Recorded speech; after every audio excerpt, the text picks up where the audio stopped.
Hello, everyone, and welcome to Raw Recovery, a Judging Together podcast. We are back for the 12 days, 12 steps of Christmas. I don't redo stuff, so that's going to have to be in there. All right, this is also a live, so it may sound kind of weird. So I'm going to be doing some sharing, things like that. But grab your 12 by 12, listen to the theme song, and I'll be back in 47 seconds.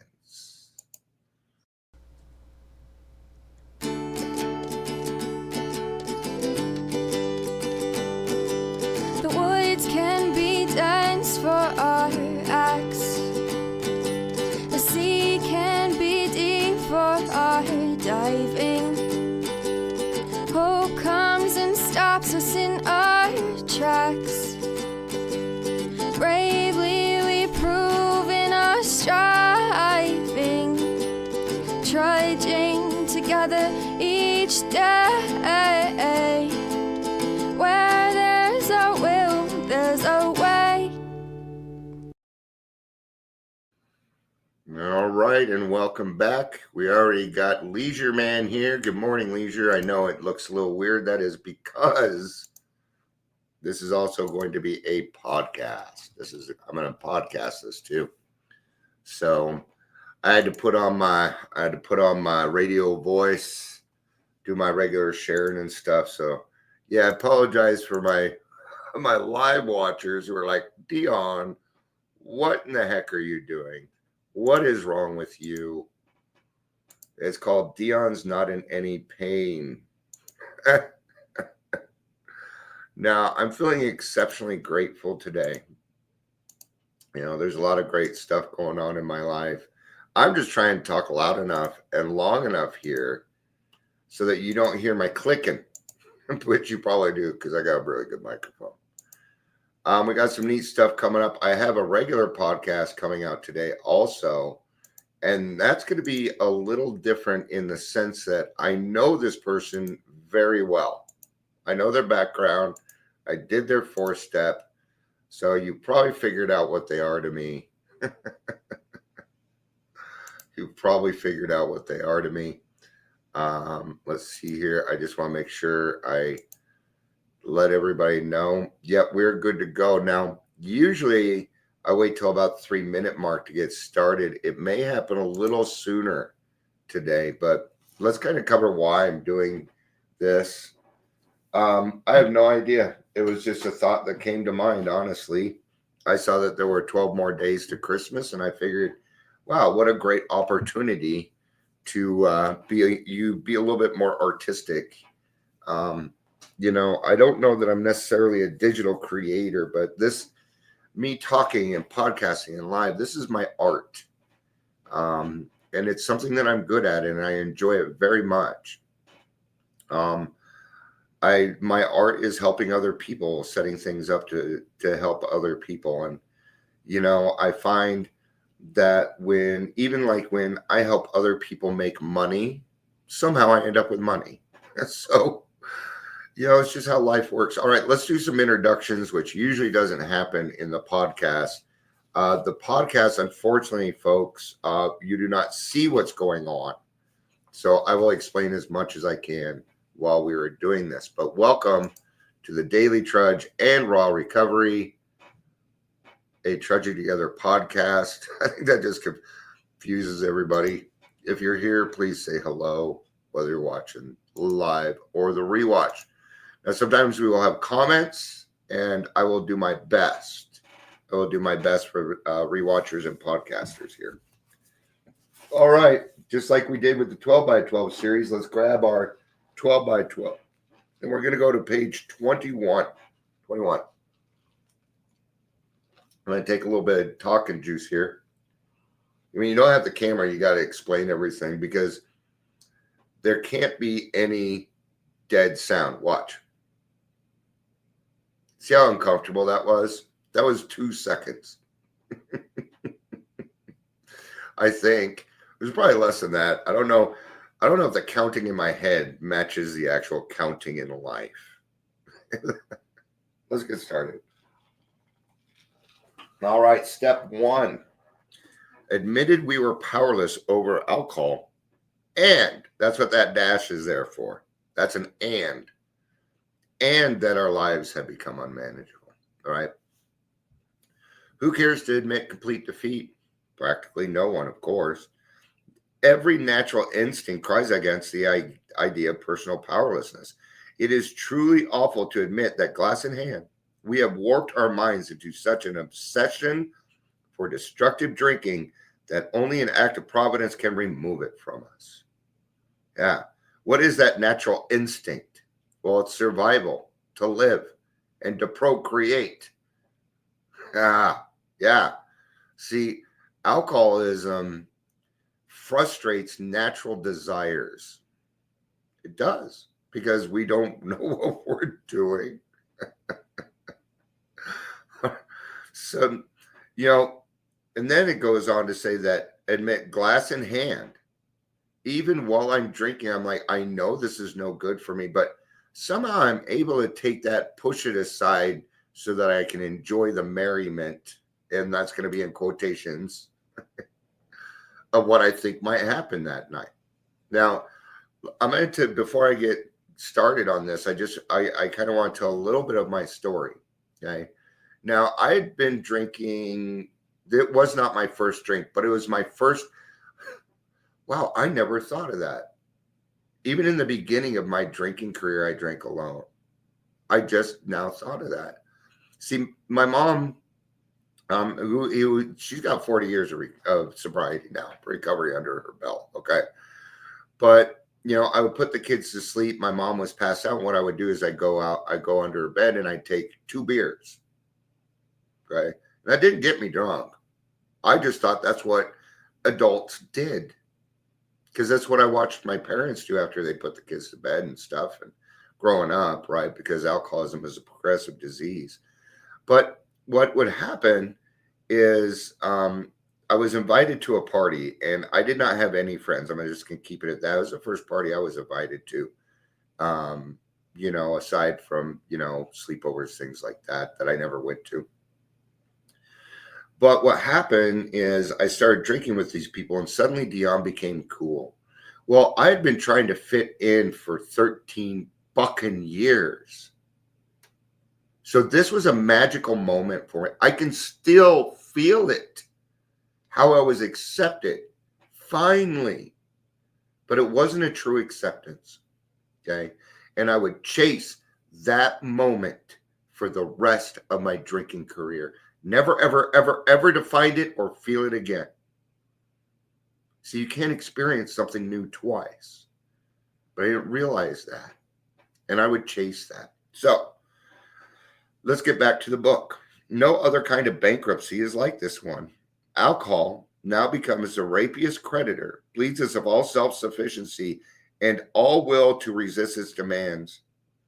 Once this stark fact is accepted, our bankruptcy as going human concerns is complete. Okay. In AA, we call that the gift of desperation, where we understand, and this bankruptcy, it is not like, there is no other kind. I was at the hospital yesterday for my shoulder, and I just tell you, my blood pressure was way too high. I feel a lot better today because I did that. But anyway, right? And I was even talking to the nurses and the doctors there. And I was talking to them about my alcoholism and stuff, because I bring it up because they need to know, hey, I'm 8 years sober, but I destroyed my body doing certain stuff, right? So, and I was talking to them, I'm like, alcoholism is a different disease. They're like, yes, it is. It's a very different disease than the rest of the addictions. See, even doctors and nurses and people understand that the withdrawal from alcohol is one of the only ones that can kill you. It can kill you, right? So, all right, so when we get here, well, what are we? Well, it's that unmanageable part. Okay. It seems like admitting that we are powerless over alcohol. How do we do that? My name is Dion and I am an alcoholic. That's how we do that. Okay. I can say that now pretty easily, But in the beginning, it was like, my name's Dion, and man, I'm an alcoholic. You know, it was more of a question coming out. So back to the book. But upon entering AA, we soon take quite another view of this absolute humiliation. Right? Humiliation is not humility. It is a different word, and it means something different. Humiliation is you're 13 years old, you're walking up to the mall, South Glen Mall, to go hang out with your stoner friends, supposedly, and the cool kids are standing out front, so you spit, but it lands on the front of you. That's humiliation. Waking up in somebody else's bathtub, waking up in your own urine in bed and your vomit.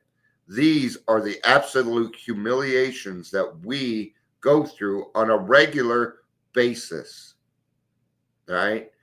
Now, do not think for 1 second that the people around you do not know that you are drinking. That you are drinking. Leisure says, my second meeting, the word unmanageable was as big as the 12-step banner. Yeah, it's the unmanageable. I began to realize that I was an alcoholic. Good one, Scott. Thank you for that. Absolutely. We perceive that only through utter defeat are we able to take our first steps towards liberation and strength.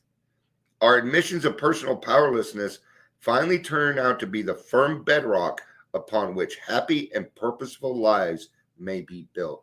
Okay? I'm going to tell you something. That is truth all the way through. Okay? Not only my experience, but the experience of millions of alcoholics prove this over and over and over again. Okay? Now, I'm going to say it now. Okay? I'm going to give a little warning here. I may say things in this step that you might not like. And here's why. Because there is no difference between the alcoholic living on the streets with a paper brown bag and a person with 5 cars in the garage. There is no difference between these two people. They're both broke. They're just broke on a different level. Okay? There is only alcoholic. There is no functioning alcoholic. I was a functioning alcoholic. No, you weren't. Your life was unmanageable. A functioning alcoholic is an oxymoron. There is no such thing as a functioning alcoholic. It does not work. Well, I had a bunch of cars in the garage. So what? That is not functioning. Okay, go read the bedevilments on page 52. Couldn't hold a relationship. Couldn't keep a job. Pissing off the people around me. Well, gee, that's true of either one of you. And that, my friends, is the truth. Okay? So quit making do not make yourself terminally unique by saying things like, well, I'm different. I've never had a relapse. Well, neither have I since I stayed sober. Okay? No. And to think that we didn't relapse before we came into the how come we can only relapse after we get into the program?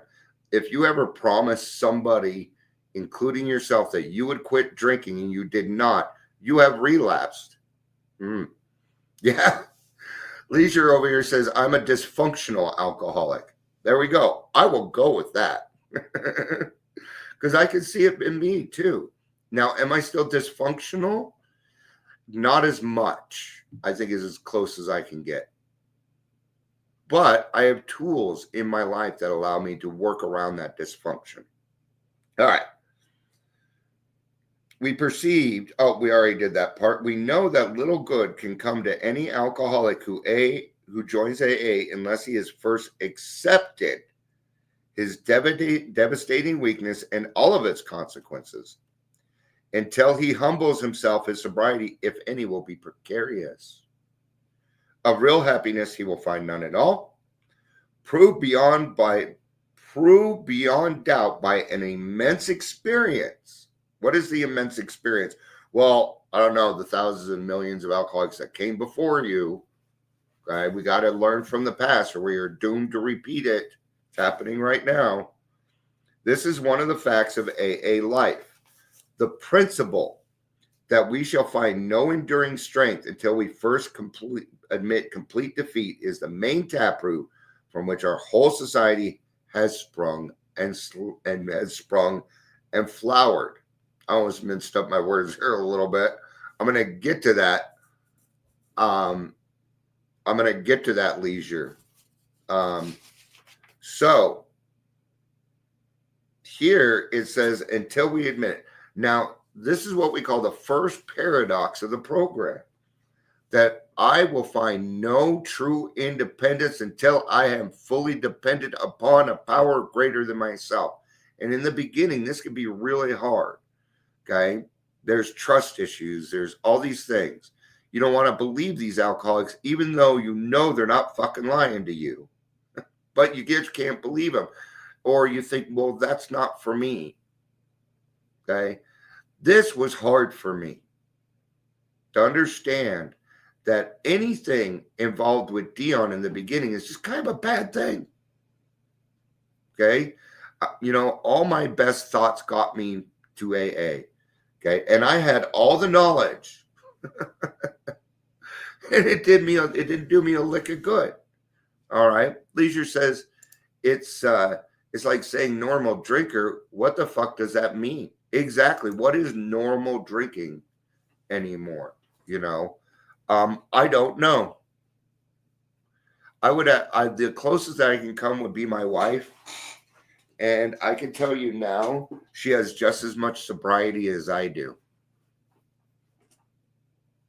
She has just as much. I don't think she's had any alcohol since I got sober. That's a normal drinker. None. Little to none. Right? All right. When first challenged to admit defeat, most of us revolted. We had approached AA expecting to be taught self-confidence. I have self-confidence now, but that took a lot of work. I mean, 8 years of arduous work. I'm not every day. What I do now is like nothing compared. We're talking therapy and working through things.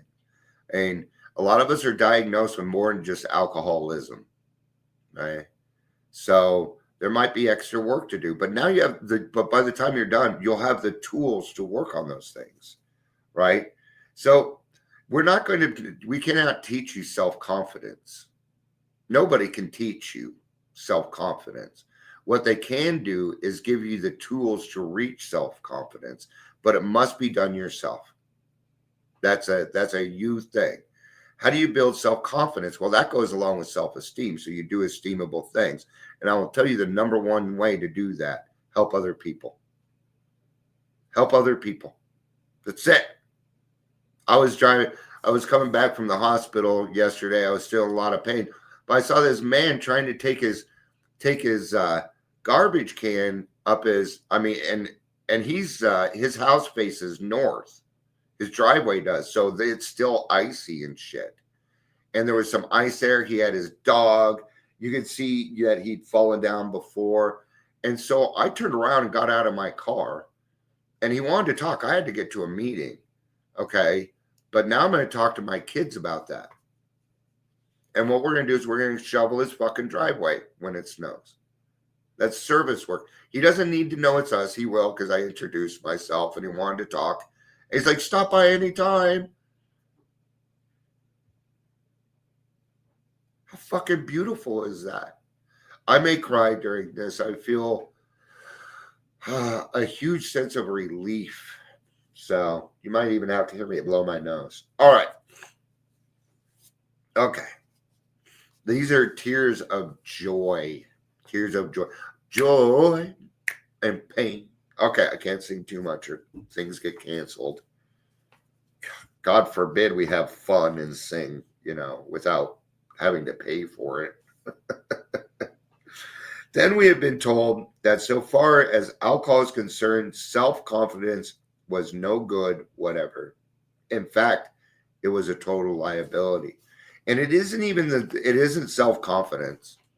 No, I'll tell you what it is. It's liquid courage. It's that liquid courage, right? Where, I mean, if you listen to Bill's story, and when the when the stock market crashed, everybody was, people were jumping from buildings. They were committing suicide, and that was literal. They were literally jumping off buildings, killing themselves because it went to negative 32. That meant they owed. That meant that they owed money. It wasn't 52 to 32. It was negative 32. A lot of people don't read that. Well, the 52 doesn't have a dash in front of it. It's negative. That means that they owe. But what did Bill do? Bill went to the bar and drank and said, and he found his liquid courage. Okay. It devastated him more in the long run. Our sponsors declared that we were victims of a mental obsession so subtly powerful that no amount of human will could break it. Amount of human willpower. Now, you could collect. You could have. Let's say you fill up Mile High Stadium, right? And all these people put their willpower towards you quitting drinking. Won't work. No amount of willpower. It has got to come from something else. All right. Earlier, I was talking a little bit about trust, and in the beginning. Now, what you could do is you can trust the program. So watch the actions of other people if you're newer. Watch the actions. Okay. Now, in order to do that, you're going to probably need to go to in-person meetings, because in Zoom meetings, you're not going to really see those actions after the meeting in the parking lot. You're going to have to experience that at live meetings. Zoom meetings doesn't provide that portion. Not that it's required, but, there was, they said, no such thing as personal conquest of this compulsion by the unaided will. Relentlessly deepening our dilemma, our sponsors pointed out our increasing sensitivity to alcohol, an allergy, they called it. The tyrant alcohol wielded a double-edged sword over us. First, we were smitten by an insane urge that condemned us to go on drinking, and then by the allergy of a body that ensured we would ultimately destroy ourselves in the process. Few indeed were those who, so assailed, had ever won through single-handed combat. It was a statistical fact that alcoholics almost never recovered on their own resources, and this had been true apparently ever since man had first crushed grapes. Let me explain something real quick, and let's kind of divide this up so that it's a little bit more understandable. Now, there are people who maybe early on in their drinking careers quit drinking, and they may stay sober the rest of their lives. Well, good job. But alcohol is not the problem. All right. You hear this a lot in AA, but I tend to extend it. I talk about it a lot because it's a great example. Now, if I have a drunk horse thief and I sober them up, what I now have is a sober horse thief. They're sober. Sober means you're not drinking. That's all it means. And you can do it for any reason that you want. You don't even have to do it for yourself. In fact, most alcoholics do not get sober for themselves. How many times have you seen a guy go or a gal say, I got a nudge from the judge. I came and I stayed. Now, what was that? Well, there was the threat of jail time, and they didn't want to go to jail. Hallelujah, man. Hallelujah. Okay. But I'm going to tell you something. That dry drunk sucks. You're still going to be an asshole. You're still going to demand. You're still going to do everything else. I do not need alcohol in me to be a jerk. I'm not bragging. That's just fact. See, alcoholism is a progressive disease. It's alcohol. Alcohol is not a disease. It is an item. Alcoholism is a mental disease that, if not interrupted by a group of people with depth and weight, you will continue. What will happen? Well, you'll have resentments. You're going to die from a heart attack instead. You're going to die from a stroke. You're going to make everybody around you miserable because you have not, what you haven't done, okay? Anybody here know about Amityville? Amityville horror, right? It is ego when it all comes down to it. Absolutely, leisure. All right. So what they are, they're property developers, right? They build houses, right? That's the president. And this guy who is like the top salesman, he gets the first house. He gets the first house. He gets to live in the neighborhood of a really nice estate and things like that, right? Well, things begin to happen, and it's poltergeist. So by the end, Dabney Coleman, he's shaking. No, it wasn't Dabney Coleman, was it? No, it was not. Oh, I forget his name. I think Dabney Coleman was the boss. Anyway, he's shaking his boss. And he goes, because here's the thing, and this is alcoholism. He's shaking him. He said, you moved the tombstones, but you didn't move the bodies. You moved the tombstones, but you didn't move the body. That is a dry drunk. If you don't move the tombstone and the bodies, you will not get what you need in order to live a lifestyle that is better for you and the people around you. Because the fact that you have enough power to destroy the lives around you, you also have the power to heal. I know, but they must be willing first, or you don't have that power. All right. So, yes, I have never seen anybody win in single-handed combat. That meaning a higher power. Okay. It does not need to. I only say God so that I'm not misunderstood. I say God and higher power because mine may be different. So, all right, but we're on first step here.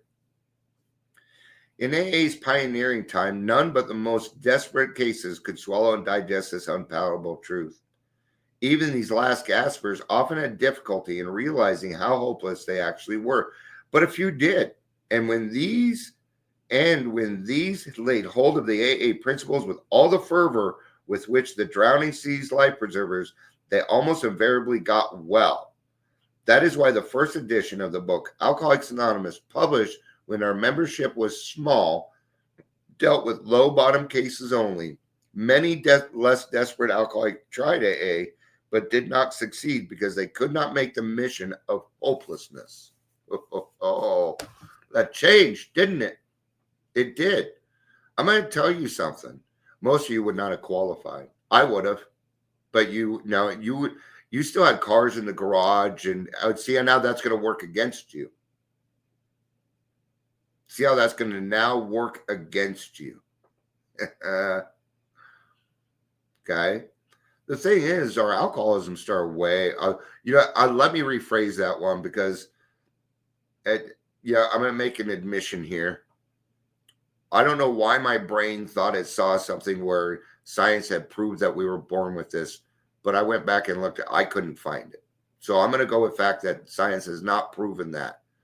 But gosh, the evidence is all there. If my experience tells me anything, which is criterion, that means the top of, then I do kind of think. So the alcoholism, my alcoholism, I feel started way before I started drinking. Because I cannot remember a time when I was truly honest growing up, right? I didn't know how.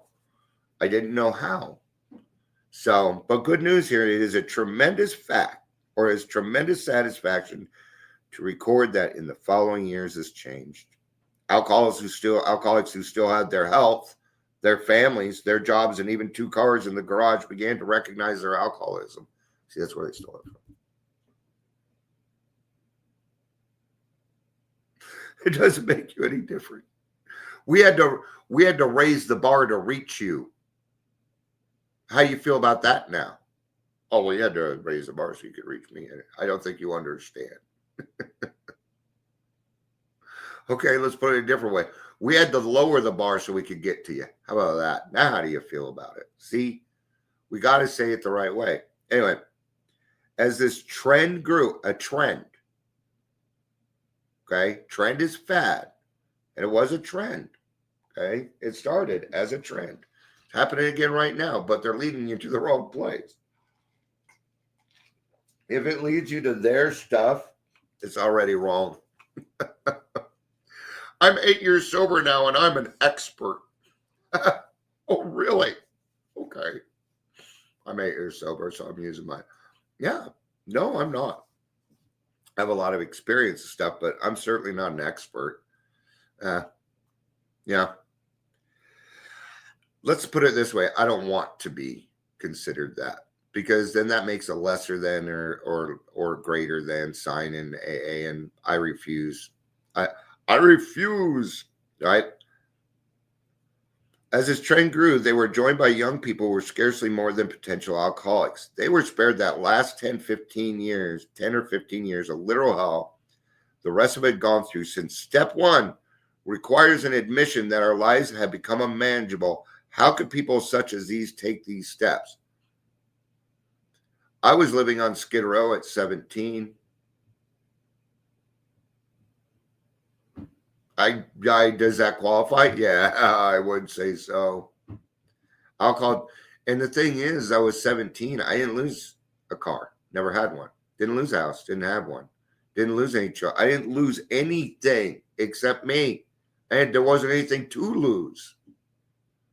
No, that's not true. I had a fantastic girlfriend at the time, but I didn't lose her. In fact, I'm married to her today. We got a neat story. It's coming up. I talked to her about it yesterday. All right.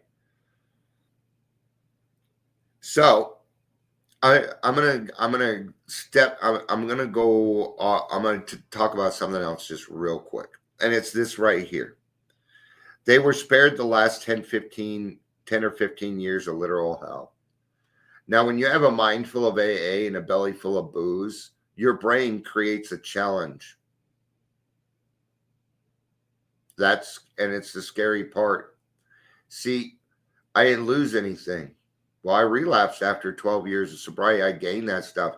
And guess what? I went through the 10 or 15. I literally went back out for 15 fucking years. See what my brain did to me? It took that as a challenge. So I'll fucking show you. Literal hell. No, they were right. And it is not required. I'm going to tell you right now, it is not required. I would not recommend it. It's kind of been scaring me. People have been telling me, hey, I haven't been to a meeting in a week. I'm like, man, because for me, the first meeting that I skipped was a little tough, but the second one was really fucking easy. And then it was just over with. The moment you think you don't need a fellowship, the moment you think you don't, and I'm not getting just a fellowship, the right people around you, you're already on a wrong path. Thanks, Scott. My friend over here is saying, you, my friend, are an alcoholic. I am. But only because I called myself one first. I got a cough here. I apologize, everyone. Thank you. I am working on it. I am. Oh, trust me. Okay. All right. It was obviously necessary to raise the bottom. The rest of us had hit to the point where it would hit them. What does that mean? It means we meet each other where we're at. That's what that means. And what a great concept. This concept is used by a lot of different things that heal. Okay. It includes encouragement. It means holding space for somebody. And for an alcoholic who is lonely, holding space for them is the best thing that you can do. The best thing that you can do. By going back in our drinking histories, we could show that years before we realized we were out of control, that our drinking was even then no mere habit, that it was indeed the beginning of a fatal progression. I remember I talked about the progression of alcoholism and that you do not need to drink in order for your alcoholism to progress. To the doubters, we could say, perhaps you're not an alcoholic after all. Why don't you try some more controlled drinking, bearing in mind, meanwhile, what we told you about alcoholism? All right, we don't do this. I don't do that. I just don't. For me, it feels icky inside. And when something feels icky inside, I just don't, because then I feel like I'm bossing them around. I feel like I'm bossing them around. So what I do, because they're going to go out and try it anyway. I already know. Okay? I know by the reactions, things like that. I need to blow my nose.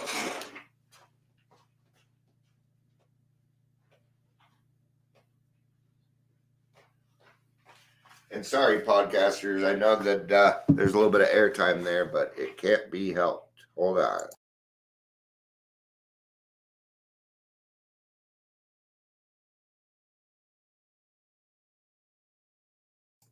And we're back. I guess I could have just put on the theme song or something. So we meet people where they're at, and maybe they're not ready, but what are we doing? We're going to plant that seed. So that way they know where to go when they are ready. That's what I do. So this attitude brought immediate and practical results. Yeah, it did, I'm sure. It was then discovered that when one alcoholic had planted in the mind of another the true nature of his malady, that person could never be the same again. All right. Before I move on, I want to add a little bit more as to why I don't tell people to go out and try that. Because nowadays, it's easy to find other stuff that will enhance your drinking. That's what I use drugs for. Okay. And I know this. Well, it's a lot scarier out there now. Okay. I don't want to bring other topics into this, but drugs are not what they fucking used to be. And that's one of the reasons why I don't do that. All right. And that's for me. Following a spree. It was then discovered when one alcoholic had planted in the mind of another the true nature of his malady, that person could never be the same again. That's me. Yeah. They're like, what do you do? I'm like, I ruin drinking careers. And we laugh at that. It's supposed to be kind of funny because it's hard. Because it's hard. If I can't laugh at it first, it's gonna be hard for me to do it. Right? But the actual process of ruining somebody's drinking career is tough. It's really tough. Because what I'm doing is in a way, I'm picking on them. So how do I relieve that? Because I can't do that. My own experience, strength, and hope. Hey, I've been there. I did this, this, and this. Oh, really? Yeah. See, I can have depth and weight.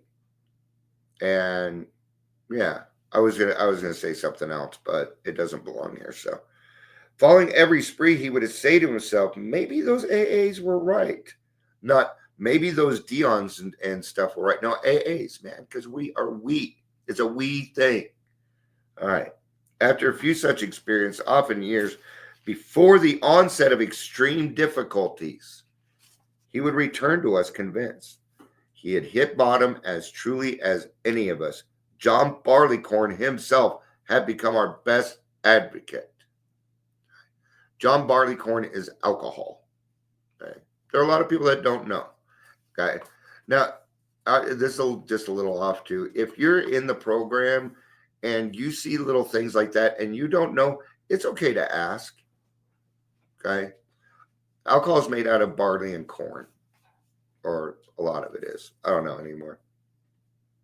Okay. But that's one of our nicknames for alcohol. So that means the alcohol itself had become our best advocate. Wow. Weird. Not really. Not for AA. You're going to find a lot of paradoxes in AA. And it isn't that it's really a paradox. It's that we've had the cart before the horse the whole time. So to us, it's a paradox. John Barleycorn is definitely an alcoholic. Yeah. No, he is the alcoholic. He's patient zero. Right? Why all this insistence that every AA must hit bottom first? All right. Before we move on, does it say anything about rock bottom? No, it doesn't. Because it doesn't exist. No, you didn't hit rock bottom. You're still alive. Rock bottom's dead. There is no one. It doesn't exist. It's one trap door after another till you're dead. Okay. Do not make it more than it. Oh, I had to hit rock bottom. Well, what is rock bottom for you? Because it's a qualification. Aha. There is no rock bottom. Quit qualifying alcoholism. Okay.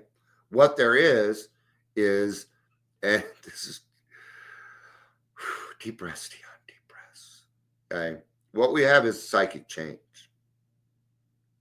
That's what it is. The psychic change is a step before the steps. We call it step 0. People are calling it the spiritual experience. No. I'll tell you when my psychic change happened. I got out of detox the 22nd time in 2 years. I came home. I looked at my wife in her eyes. I could see the fucking pain down to her soul. And I knew it was me and it was done. I was done. No more. And I said, that was it. I didn't drink again. Nope. Okay. That was bottom. I changed my mind. I no longer wanted to live a life of fucking bullshit. I was tired of the hangovers. I was tired of shaking and sweating 24 hours a day. My soul was being rendered. It wasn't taken from me. No, it was being rendered. That means it's like 1,000 cuts to the soul. Does that require a rock bottom? No. It's a bottom of your sorts. That is up to you. So let's not qualify things around here. There is no qualification. You earned your seat, trust me. And I don't care if you drink it 6 months. You earned your seat. Because alcoholism starts way before the drinking. The answer is that few people will sincerely try to practice the AA program unless they have hit bottom. For practicing AA's remaining 11 steps means the adoptions of attitudes and actions that almost no alcoholic who is still drinking can dream of taking.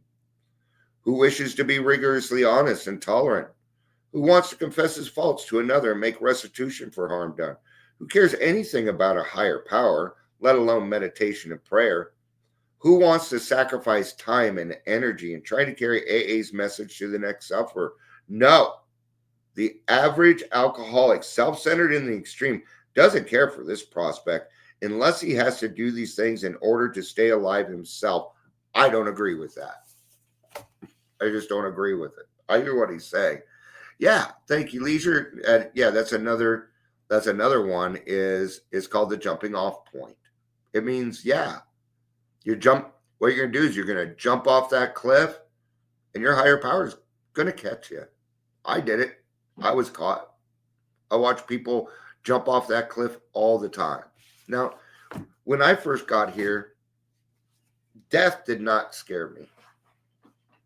Okay. Now, death still doesn't scare me, but I do really much respect it.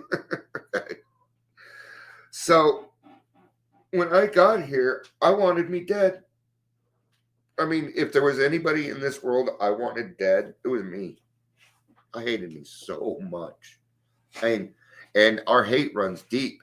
And when it runs for ourselves, then what happens is everything around us is just fucking evil. And it was me. It was me. So what can I do? Because I didn't love me. I'm trying to do something here, Jack.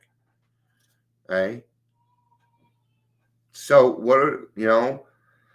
so I got sober for my wife and kids. So I went back to AA, and really the only thing that I could do was this.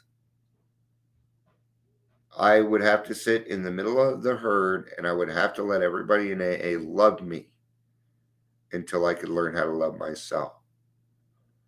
My wife would tell me, Dion, I know the sober Dion. I know the recovered Dion. So I'm going to stick around and love you until you can get that part again. And why'd she do that? Because she knew I was supposed to help a lot of people. It wasn't about her. Even to this day, it's hard to come to the fact that there are people in our lives that love us so much that they will do anything to help us get off that hooch and live a better life. Yeah, makes you a little weepy. But before I would deny, oh, that's not what you want. You want something. And no, it's true. That's all she wanted from me. All right. So it isn't always true that a man or a woman comes into the program um, because their own life is in danger. Oh, you're killing yourself. Yeah, I know. I know.